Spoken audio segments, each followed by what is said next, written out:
আমি হাজারবার হুজুট খেয়ে পড়ে উঠে দাঁড়িয়েছি। আমি হাজারো বাধা অতিক্রম করে নিজের সামনে এগিয়ে যাওয়ার চেষ্টা করেছি। আমি অসংখ্য পরিমাণ আঘাত খেয়েও নিজেকে কন্ট্রোল করার চেষ্টা করেছি। আমি বারবার হেরে যাওয়া ছেলেটাও নিজেকে জেতানোর চেষ্টা করেছি। সফলতার কোনো গোপন রহস্য নেই। এটি একটি প্রস্তুতি, কঠোর পরিশ্রম এবং ব্যর্থতা থেকে শেখার ফলাফল। সাময়িক প্রয়োজন দীর্ঘ সময়ের দুঃখের কারণ।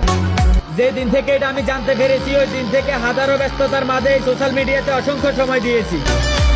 হয়তো আমি ছেলেটা সবার কাছে প্রিয় হতে পারিনি। নাম যেহেতু আছে, সমালোচনাকারী তো থাকবেই। তো আমার সমালোচনাকারীদের জানাই ধন্যবাদ, কারণ ওরা নিজের খেয়ে আমাকে নিয়ে কথা বলে।